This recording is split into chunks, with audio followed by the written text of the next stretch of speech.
Distinguished participants, dear colleagues, as the president of the International Astronautical Federation, it is my great pleasure to welcome you again to the IAF-GNF Space Conversation Series.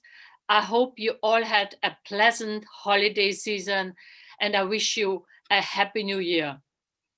I sincerely trust that this year will finally make it happen, that we meet again for the Global Space Exploration Conference, GLEX in St. Petersburg, which will be organized on between the 14th and 18th June 2021. And of course, also the next International Astronautical Congress, IAC, which will happen in Dubai from the 25th to the 29th of October 2021. So in the meantime, we want to continue offering you a free of charge virtual program to actually the entire IAF community worldwide via this IAF-GNF Space Conversation series. The Federation will therefore continue to provide also a platform where you can all connect, share ideas, and also grow together in the motto of the IAF, connecting all space people. So today's session is entitled Leading the Crew, Robots as Human Partners. And it is organized and sponsored by one of the Federation's most active members, namely Lockheed Martin. This webinar will explore the synergies of robotic and human exploration at Moon and Mars, also highlighting the way in which robots precursors are critical for subsequent human explorers. In addition, there will be a discussion on the ways in which humans in the loop will markedly improve the efficiency of robotic scientific exploration, expand the envelope of exploration, and capture the attention and imagination of the global community of society. That's also really something which is very important. So Ms. Danielle Ritchie and Ms. Marcella Yant will review both human and robotic missions, including the Lunar Trailblazers, Artemis Orion, Gateway, Mars Reconnaissance Orbiter, InSight, Mars 2020, and Mars Sample Return, and certainly much more. So I think we are very, very excited. I want to introduce very, very fast the speakers. Ms. Danielle Ritchie is a system engineer, architect, and program manager at Lockheed Martin Space, where she focuses on defining and enabling the future paths of human exploration to Moon, Mars, and beyond. She joined Lockheed Martin in 2008 and has worked on multiple projects in defense related to cybersecurity and early missile warning, and also civil space, including Orion and the Next Step Habitat program. And Ms. Marcella Yant is a planetary research scientist at Lockheed Martin Space. She earned 2 bachelors of science in biology and geology. That's very important for astrobiology, actually, from Indiana University in 2012, and a PhD in geoscience from Stony Brook University in 2017. After graduation, Marcella spent 2 years as a postdoctoral fellow at Johns Hopkins University, working with the NASA CERI team, that is a lunar team, and the project Espresso. She is a native in STEM and works to advance diversity and inclusion efforts. And I'm really, really happy to be joined by 2 young women, which will really talk and discuss such an important topic. It is really with great joy that I give the word to Danielle Ritchie and Marcella Yant. Thank you very much and enjoy the session. Thank you so much for that kind introduction. We're really quite excited to be here today. As Pascal mentioned, we'll be talking about how robotics and humans have a symbiotic relationship to explore deep space. At the end of our presentation, we're happy to take questions. Please feel free to enter in your questions into YouTube. Also, if you're familiar with Slido, you can either use the QR code or go to www.slido.com using the hashtag IAF-GNF series. Thank you for your questions, and we're excited to look at them at the end of the presentation. Marcella, over to you. All right, good morning, everyone. Let's start with why do we explore? So there are three big questions. The first is, where did we come from? This is a NASA image of an early solar system accretion disk. So how did Earth and other planets evolve? Did life come from Mars to Earth, or vice versa, or from another source? The second big question is, where are we going? This image is of what we think Mars looked like and what Mars looks like now. Some questions here are, what happened to the temperate environment of Mars? How did runaway greenhouse gas develop on other planets? Could these things happen to Earth? What could mitigate or prevent it? And the third big question is, are we alone? We can pursue answers to these questions using space exploration, both robotic and human. One of the key motivations for studying space is to better understand the origin and evolution of terrestrial planets in general, and that of Earth in particular. Much of Earth's early history has been destroyed by active geologic processes like plate tectonics, and other planetary bodies may provide the key to understanding the origin of life here on Earth. Next slide, please.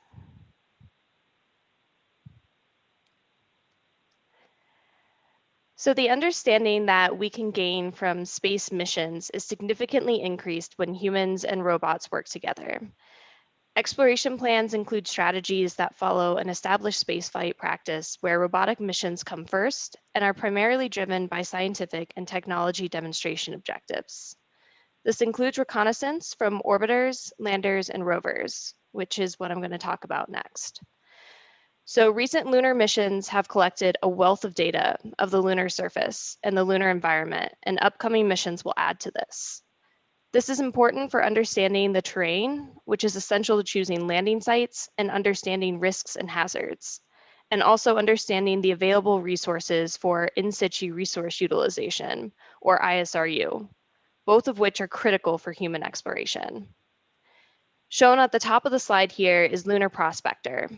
This mission provided mapping of the surface composition, including polar ice deposits, measurements of magnetic and gravity fields, and studied lunar outgassing events.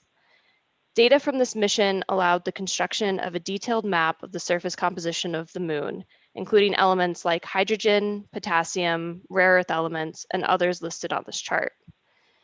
This helped to improve understanding of the origin, evolution, current state, and resources of the moon. Lunar Prospector's neutron spectrometer instrument detected hydrogen at both lunar poles, providing critical data for potential resource utilization for future exploration. On the bottom of the slide here is GRAIL, which is the Gravity Recovery and Interior Laboratory. This mission mapped the gravitational field of the moon in order to determine its interior structure. One of the key motivations for studying the moon is to better understand the origin and evolution of terrestrial planets and Earth. Although much of Earth's early structural evidence has been destroyed by geologic processes, the moon retains more information about its early interior structure. GRAIL resulted in significant progress in our understanding of the lateral variability of the thickness of the lunar crust on regional and global scales, and determined the subsurface structure of craters. From this data, we gained an understanding into the geologic consequences of large impacts and learned more about ancient Earth. Through gravitational analysis of the moon, subsurface features such as potential buried empty lava tubes have also been detected. Lava tubes are of interest as possible human habitation sites that are safe from cosmic radiation, micrometeorite impacts, and temperature extremes. Next slide, please.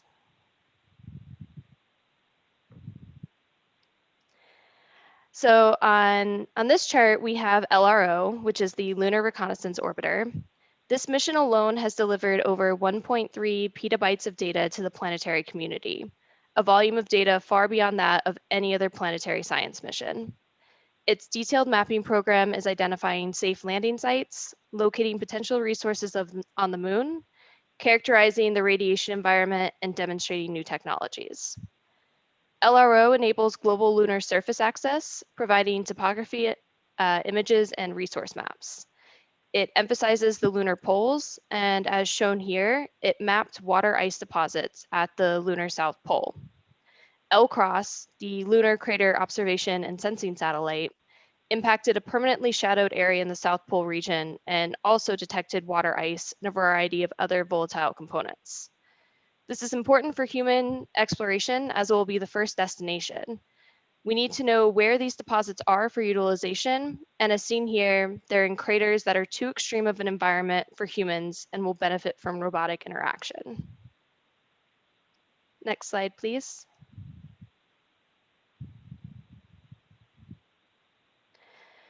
On this chart, you see a long-standing history of space exploration missions from Lockheed Martin. The data and derived products from these missions serve as the basis for a number of studies and investigations, many of which provide context for future human exploration. Some of these missions, as discussed on the previous charts, are mission enabling for Artemis 3 and are valuable assets in defining the science plan for Artemis 3, as well as placing results from the mission into a broader scientific context. These missions have been focused on robotics-only systems, and as these human and robotic capabilities merge, they're incorporated into the overarching mission strategies, which will significantly enhance exploration capabilities. Over to you, Danielle. Thanks, Marcella. As Marcella mentioned on the previous charts, we've had a number of robotic missions that have been used to map out the moon. Much like Surveyor preceded the Apollo missions, the data gathered through GRAIL, Lunar Reconnaissance Orbiter, and other missions will be used to figure out where we're going to send humans next. This is a graphic showing the national team's human landing system, which will land the first woman on the moon. And we're using that robotic data today to figure out where is the best landing site, where is it optimally placed close to lunar volatiles, as well as how can we possibly start looking at using lunar resources like water ice in order to have more reusable, sustainable missions. Now, one of the key things to note is since we were last on the moon, we actually need to redesign all of our interfaces. So not only will we be using robotics prior to our mission, but we'll be using robotics during the lunar surface mission with humans, as well as afterwards. And we'll have to redesign those interfaces with our robotics to ensure that we're really optimizing crew time. Jack Schmidt noticed that during the Apollo missions, much of his time was spent actually setting up science experiments instead of performing valuable science himself. What we really want to see is as many automated systems as possible. The astronauts should walk over to their landing system, pull out their experiment, put it on the ground, and press a button. We really don't want to see them spending too much time setting up science when they could be spending more valuable time figuring out what are the most interesting areas to map out, using their human eyes and their actual senses to figure out what are the things that we need to go investigate further. This optimizes our time with the crew as such a premium, and using those robotic elements really allows them to figure out what areas are the best to go look at further. Now, I mentioned that we'll be using robots before and during the missions, but we'll also be looking at robotic elements after the crew have been there. We want to understand what was the footprint we left, what were the impacts from being on the surface, and analyzing that, ingesting that data, and using it for our next exploration campaign.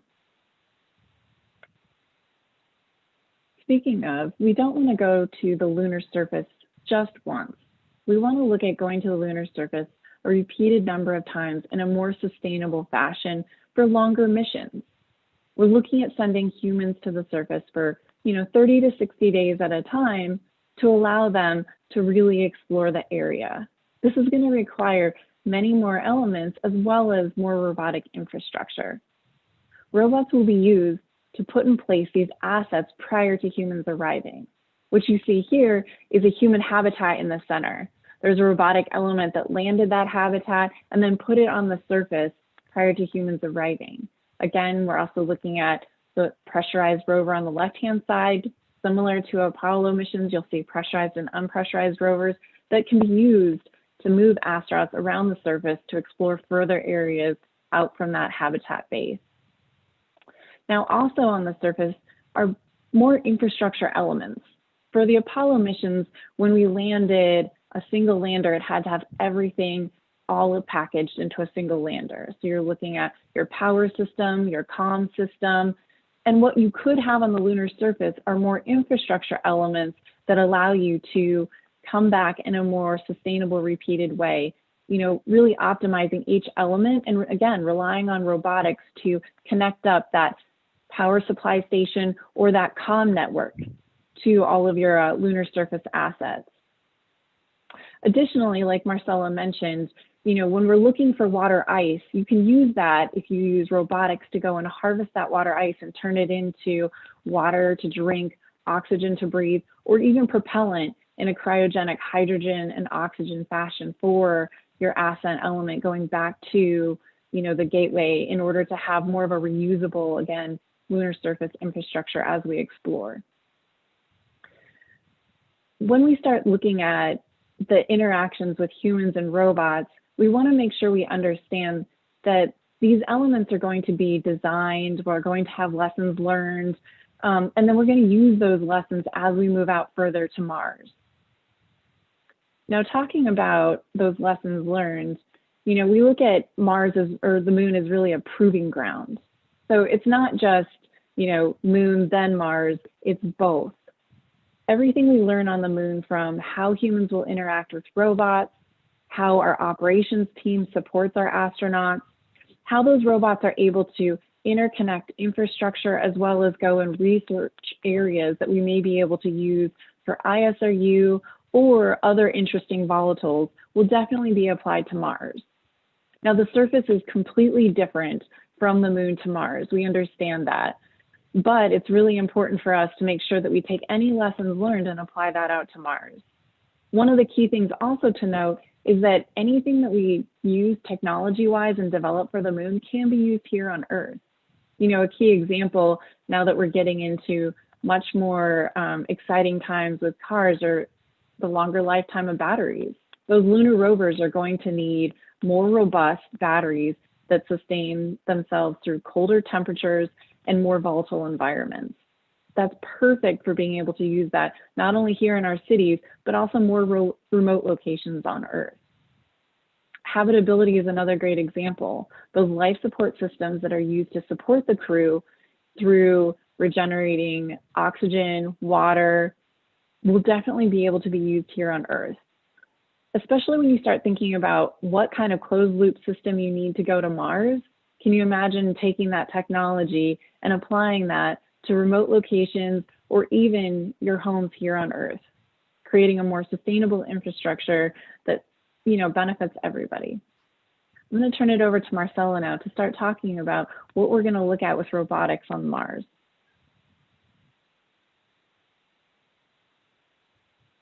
Thanks, Danielle. So as Danielle mentioned, the same process we described for the moon is implemented at Mars. We first use orbiters, landers, and rovers to provide critical context of the surface prior to human exploration. It's important to understand the terrain, composition, and resources that are present. On the top of the slide here is Mars Express, which provided a study of the interior, subsurface, surface, and atmosphere of Mars. Mars Express found methane in the Martian atmosphere. It mapped the composition of polar ice and found a possible subsurface water deposit under the South Pole. Additionally, the data supported that Mars likely did not experience the same greenhouse effects as Venus. In the northern lowlands at Mars, water ice was detected in Korolev crater, as shown on the chart here. This is significant as it can be used for a resource for propellant, water for drinking, hygiene, plant growth, for building materials, and more. Some of the most promising space-based commodities that could enable substantial reductions in the mass, cost, and risk of human space exploration include oxygen, water, and methane, all of which were detected by Mars Express. These products are critical for sustaining crew and for space propulsion and power systems. The Mars Reconnaissance Orbiter, or MRO, is shown on the bottom of the slide here, and it studies the geology and climate of Mars, provides reconnaissance of future landing sites, and relays data from the surface missions back to Earth.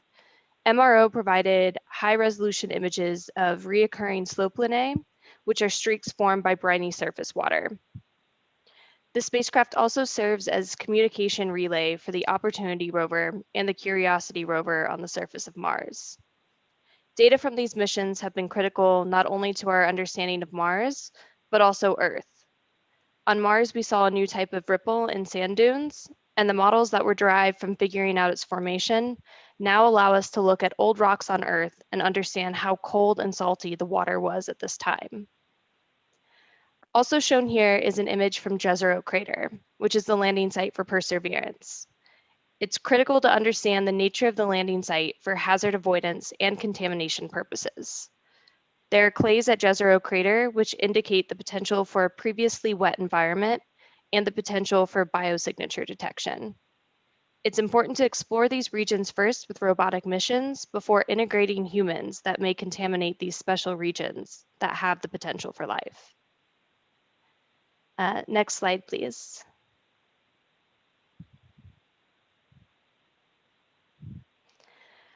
So as mentioned on the previous slide, MRO provided reconnaissance for future landing sites, which included the landing site for InSight.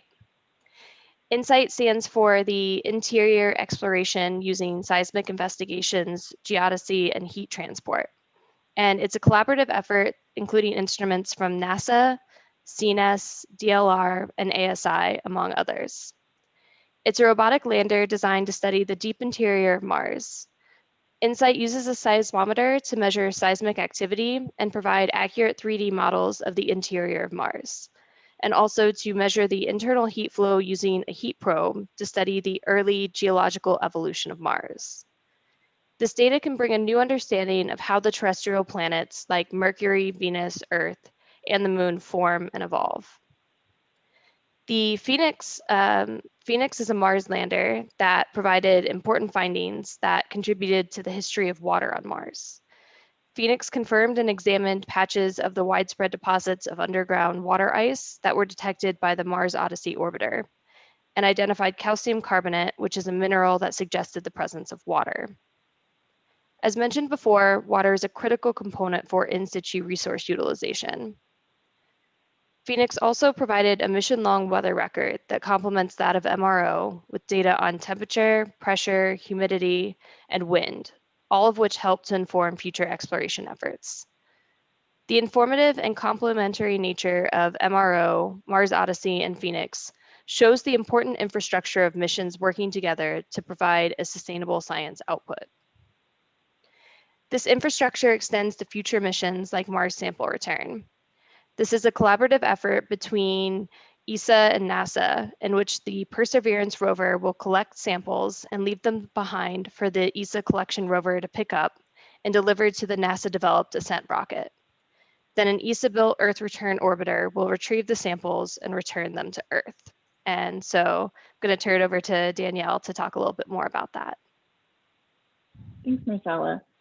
Much like what we saw with the moon, these robotic precursor missions are really critical to figure out where we want to place humans on the surface of Mars, especially when we start thinking about how we don't want to contaminate any particular areas where we think there was life on the surface or might be life. So again, using those robotic elements to figure out what are the best landing sites, but then also how are we near resources like water ice that we talked about can be used for, breathing, drinking, and propulsion. The concept of how to get to Mars is a little bit more complex than, your short duration to the moon. It's about 5 days to get to the moon, 3 if you're really pushing it. But to get to Mars, you're looking at about a 6 to 9 month period, and then about a year and a half around either in orbit or on the surface, and then 6 to 9 months back. That's about a 3-year mission where the astronauts really do need to be in a self-rescue, self-sustained mode. And what we have here on the left-hand side is Mars Base Camp. This is our vision for how astronauts could travel to Mars and live, not only that, but thrive doing science, using robotics on their mission, and then return home safely. Now, during transit to Mars, there's a great opportunity to perform science, both internally, looking at the effects of artificial gravity, looking at the effects of radiation on humans outside the Van Allen belts, but then also using those telerobotic operations to operate surface assets on Mars or outside the spacecraft. We'll talk more about that in a second. Now, we don't want to just go to Mars. We actually want to go down to the surface. And the right-hand side is an image of our Mars lander. It's a concept for how you can reusably send a spacecraft down to the surface and then explore with 4 astronauts for about 2 weeks at a time. And there's enough payload to also include mobility devices like we saw with the moon to allow astronauts to go further out onto the Martian surface. The idea behind these concepts is to allow a more reusable infrastructure. This is a single stage, fully refuelable lander. It uses the same propulsion, cryogenic hydrogen and oxygen that you saw with Mars Base Camp. And this would allow astronauts to go down to the surface, explore, and come back, and then go down again. Again, that's a 1.5 year long mission, and you might want to look at different options going to different landing sites. You know, another option like we saw with the moon is for pre-emplaced assets like habitats and other cargo elements and other aids to allow astronauts to live on the surface longer. Now, these are all options as we start to figure out how we're actually going to go live on Mars. One of the critical things that we really need, though, is Mars sample return. We need to understand more about the Martian soil. Like we saw with the moon, or as we saw with the moon, the soil is completely different than what we thought. Lunar soil is more abrasive. It gets in everything. The astronauts reported a lot of issues with breathing. And we want to understand how that'll impact our astronauts, but then also our equipment. The lunar soil tends to have electrostatic properties that cling to things. And if it's clinging to a battery, it's also creating issues for that thermal heat dissipation. So we really need that sample return at Mars to understand not only what's the soil going to be like for our surface elements, how it'll interact with those elements, but then what is that going to be like for our astronauts as they're going to be down on that surface for quite some time. And then, like we talked about earlier, while the astronauts are in orbit or on the surface, there's a great opportunity for them to telerobotically operate surface assets. This is an image of our astronaut, Kate, who's also a scientist astronaut. We want those astronauts to have that background to be able to explore the surface using their backgrounds to whether it's geology or otherwise. Now, Kate's operating this rover, looking at rocks and detecting samples. With Mars having an up to 22-minute one-way communication time, she's dramatically reducing the loop and the feed cycle for what it is to telerobotically operate a rover from Earth. So she's able to help determine sites and samples that we may want to collect and analyze. Other telerobotic operations that you can perform on Mars, especially with the atmosphere, albeit it's a thin atmosphere, is operating a UAV.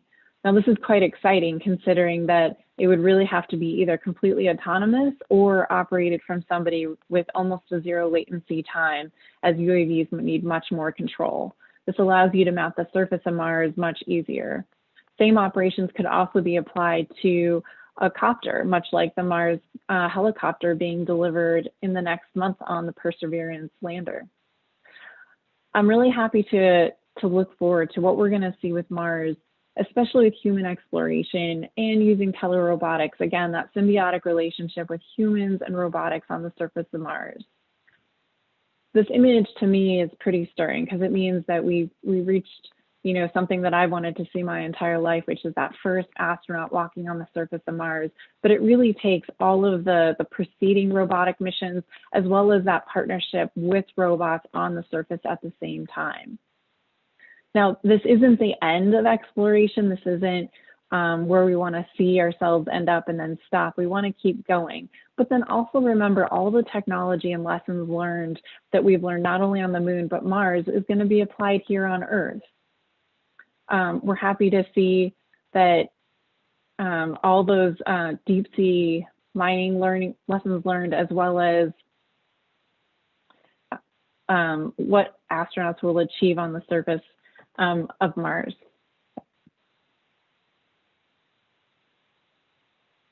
And I want to remind everybody that it's not just humans performing exploration or robots performing exploration, it's really both. And exploration is more than just one country or one company.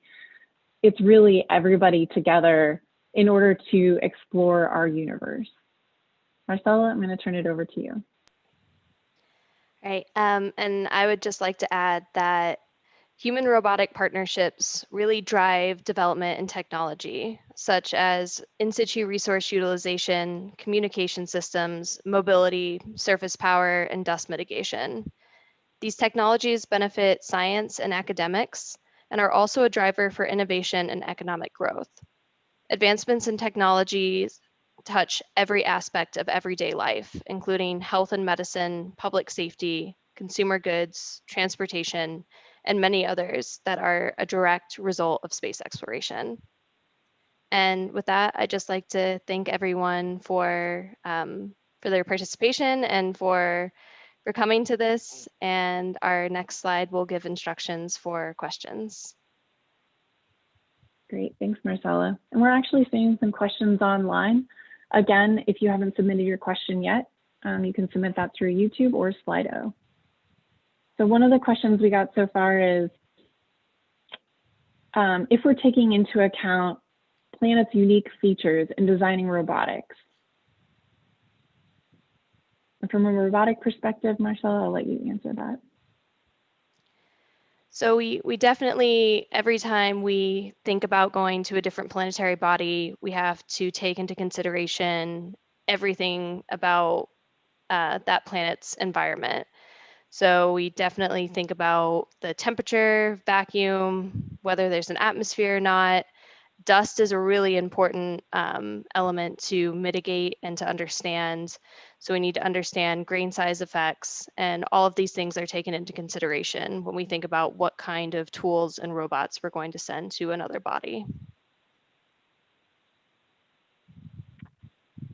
Agreed with that. And from a human space exploration perspective, we're definitely thinking about the unique features of each of the planets. Right now we're looking at Moon and Mars to be more specific. With those aids, simply you need to look at not only making the robot safe for humans to be around, making sure there's not any electric charging, but also, or sharp edges. We also need to make sure that, like I said, with the lunar dust, that it's not getting into those components and gears or inhibiting, like I said, like the thermal heat dissipation. And so when we look at designing those robots, it really will be more specific to each environment. But I think the lessons from one environment to the next will really be applicable.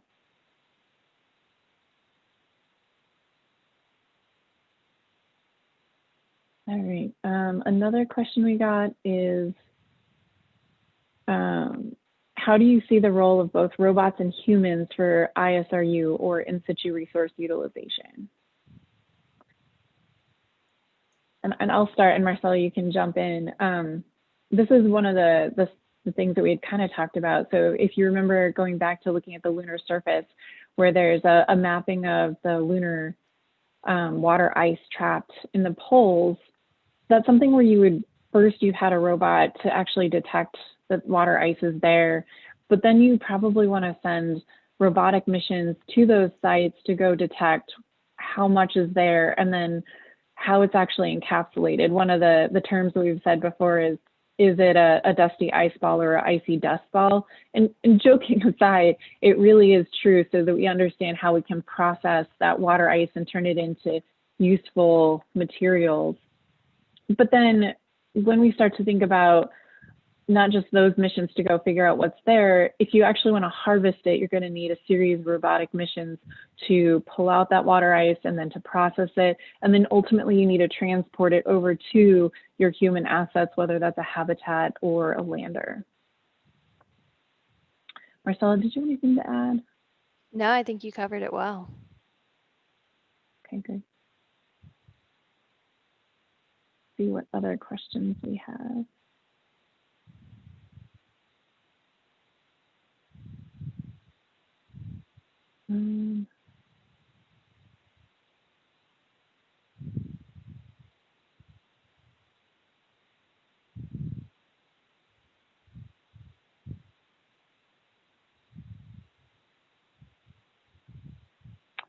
Another question we had is, do you think robots will be trained to provide first aid to humans during missions? I think that's a fascinating question. You know, one of the things that we've seen is defibrillators are actually developed in order to support humans in spaceflight, and then we've used them here on Earth, but that's just one step in robotics that have been repackaged in order to aid humans. The next step is going to be, again, what kind of medical equipment do we need to help humans through those long missions, particularly to Mars? And having a robot that would be able to detect not just human heart rate, but all of the signs of cardiac arrest would be extremely useful. And then to actually go forth and try and mitigate that circumstance or provide aid would be a huge feat. I think some of the things that we need to make sure we do is provide the checks to ensure that the human really does need the help, that there's nobody else to help, and then also to make sure that the robot's not providing harm. So I think it's a really great thought. It's something that we might see in the future, as long as we can ensure that that robot's not providing any further harm to the human.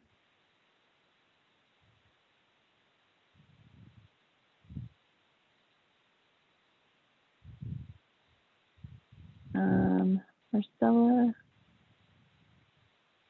I think there's a good question for you. What range and kind of robots are meant or be addressed with robotic space exploration? So that is a wide range of robots. So when we say robots, it's basically just technology that's aiding us in our space exploration.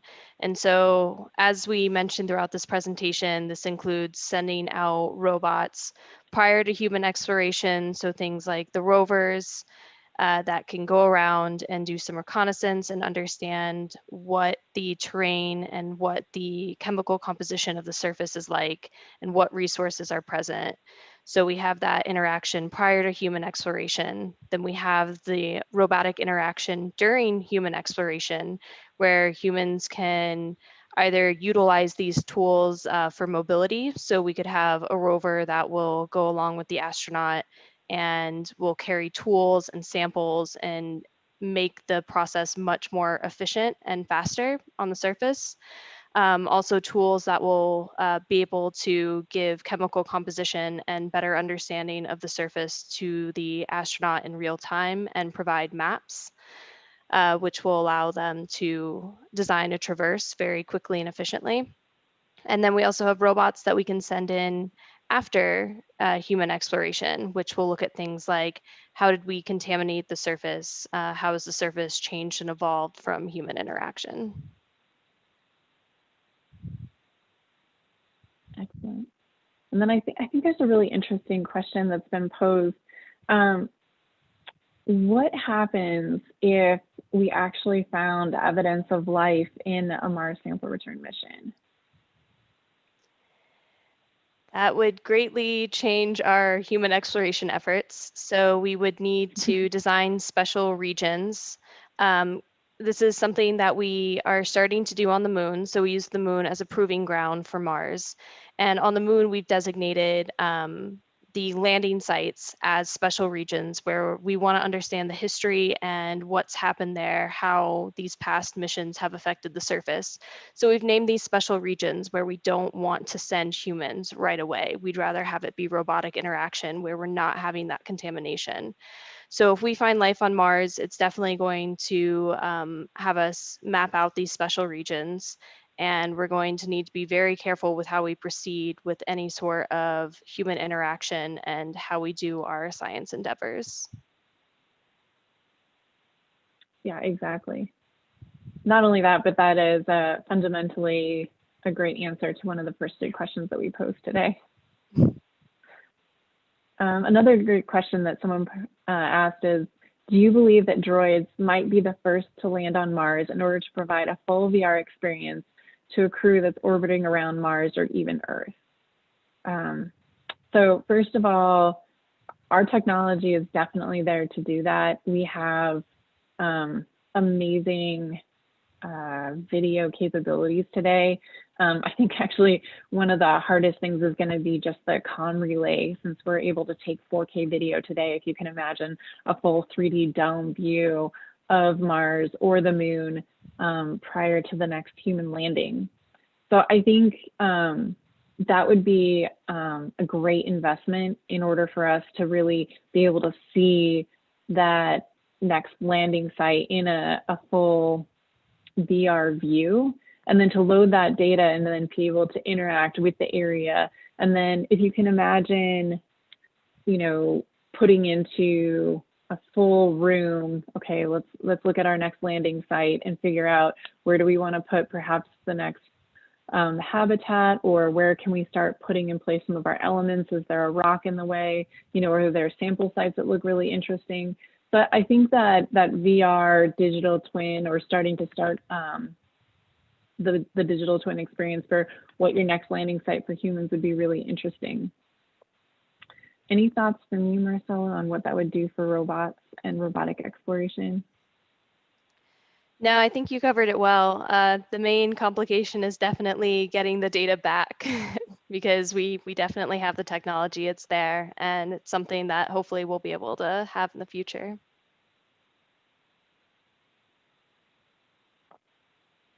Let's see. I think a fun question. Can you roughly forecast when robots will be really involved in space missions? Will it be in the current decade? I think robots have been involved and are already involved. And if we're looking at more of an AI capability, I think what we'll see is kind of a slow evolution to that robotic exploration using AI, where at first you're going to see robots that have pre-programmed, I want to say, missions, and then robots that are able to be telerobotically operated as well as their standard missions, and then slowly evolve to what could be more of an AI capability.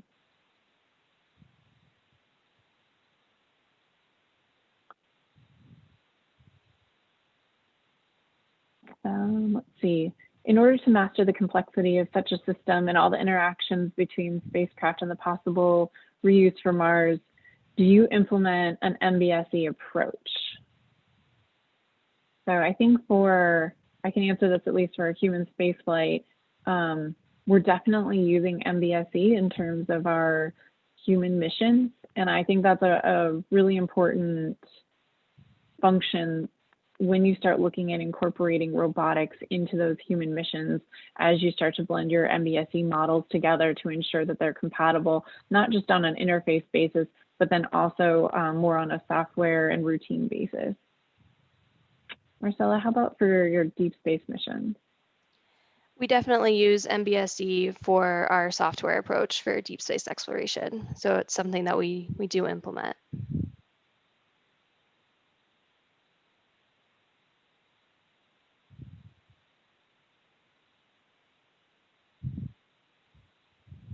So here's one for you. Marcella, what are some of the science questions that robotic Mars sample return will answer?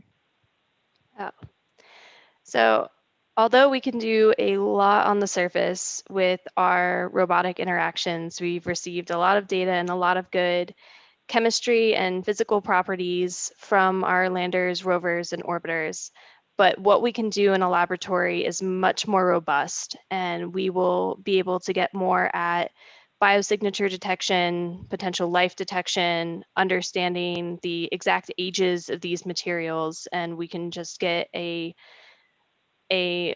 bigger understanding, a more enhanced understanding of what these samples actually mean. And having the context of where they were taken from the rover and from our other robotic missions is really important to understanding the connection there. But we can definitely get a lot more data in the lab than we could on the surface. Awesome. We have another good question. Do we think at some point in the future, thanks to ever accelerating robotic advances, human exploration in present sites might be obsolete? And I think this goes back to a couple of things. One, why do we explore? We explore with robotics, but then, you know, much like our first, you know, traverses across the sea, we want to experience it for ourselves. But I think it goes a little bit, you know, deeper than that. If you think about your experiences over the past year, while many of us have been in isolation, there have been opportunities for companies to provide experiences through vacations where you can go and look at pictures of the beach or maybe hear the sounds.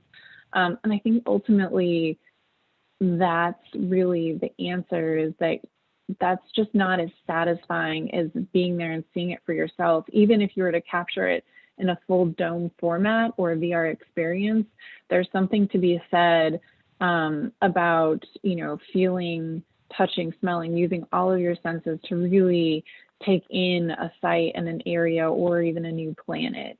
So I don't think it'll be obsolete, but I think you'll see that robotic advances will aid us in doing things that we couldn't even imagine today. I agree with that. I think that humans are very important for exploration, and as we make robotic advancements, we'll have more merging of the capabilities between human exploration and robotic interaction. But that human operation is definitely very important, and it's important for a couple different types of research areas. So something right now, humans would be able to place a drill and be able to move it very easily if we ran into some sort of obstacle. Also for placing environmental packages to do weather monitoring. It's very easy for a human to place these things, and it's more difficult for a robot.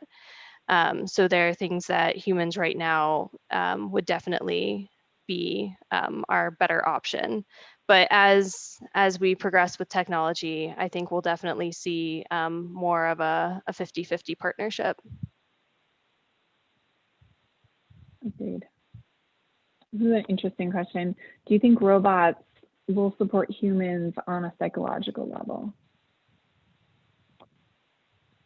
I think to some extent, you already see, at least from the Apollo missions and then our current missions up to the space station, that humans have that psychological dependence on robots. Like when you're in space, you're obviously very aware that this, you know, tin can, for lack of a better phrase, is supporting your life. And it's, you know, there are thin walls between you and the vastness of space. So at that level, the robotics that are keeping you alive very much play into your everyday life.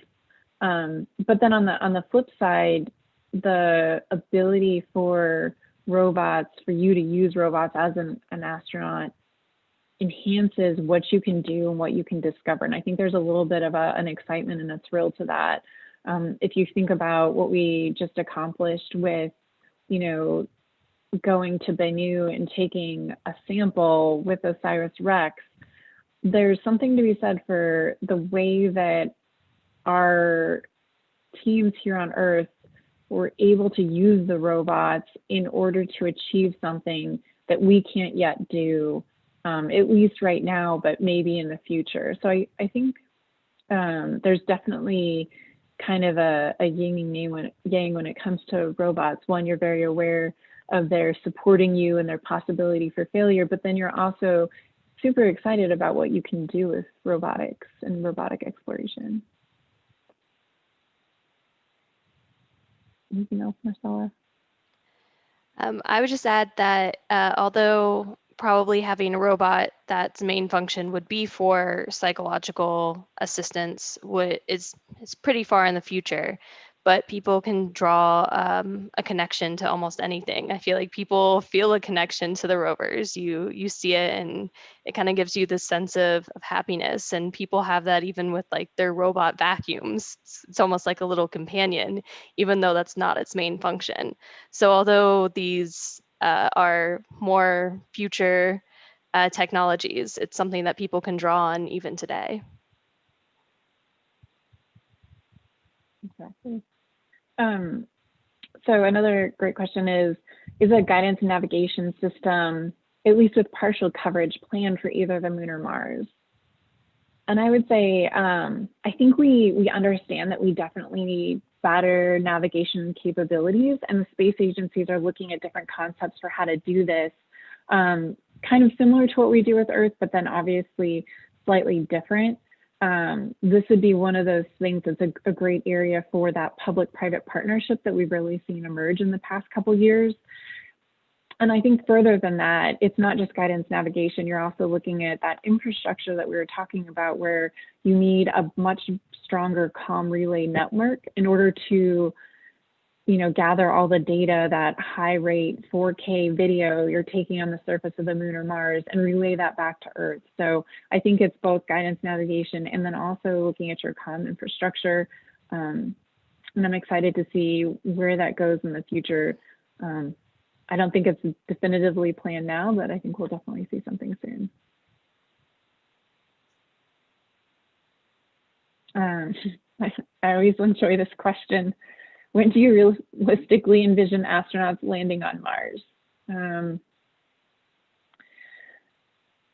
So I think this endeavor to go to Mars is, like I said, bigger than any one company, bigger than any one country.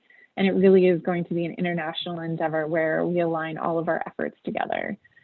We've talked about the 2030s as a great opportunity for those early missions. But I think a lot of it just depends on making sure that everybody is aligned, both with their priorities, with funding, and also making sure that we have a good infrastructure in place to support those missions. I think we have time for a couple more questions. I like this one. What are the biggest technological challenges to achieve human-robot cooperation during surface operations? Are there research projects trying to tackle them? So I think this makes me think of one of the experiments we saw at the International Space Station, where they had a floating robot that was interacting with humans, asking them about their musical choices, their selections. And ultimately in the video that I saw, the robot got a little mad at the astronaut, which was completely entertaining. But at the same time, it's really talking to us understanding those interactions and being able to optimize them. So it's not just making sure that the ergonomics of the robots, its astronauts are using it properly in order to, as a mobility aid, as like a lunar rover, but also making sure that fundamentally when we start implementing more of that AI or autonomous thinking on the robot's part, that we understand some of the reactions and implications of those interactions. So I think that's a really interesting question. And we see that here today, where not only that, but like if you ever ask, if you have like an iPhone and you've asked Siri a question and she completely misinterprets your question and then tries to answer it, I think that's just a very simplistic example of a technological challenge presented by that human-robot interaction. And then if you just magnify that towards, to going to another planet and trying to use Siri on the surface of the moon or Mars, and what could come of that. So I think that's a great question, and we'll see a lot of developments that we've in experiments from Earth applied to the moon and then again applied to Mars. Any other thoughts, Marcella? Just that there is a lot of ongoing research in this topic, and that we try to design these robots in the lab, but then we actually need to take them out into the field, and we need to field test them in environments that are similar to other planetary bodies, and also take astronauts in the field so that they can give feedback on how the interactions would go with this robotic element. And you get feedback like, my glove's too big to press this button, so you're gonna have to change, these certain parts of the technology. And so it's really important to do this research and to do these tests and understand our analog environments. Yeah, those are some really great thoughts. So I think we're coming to the end of our session. I'm going to leave a few minutes for Marcella and I to kind of give our last thoughts here.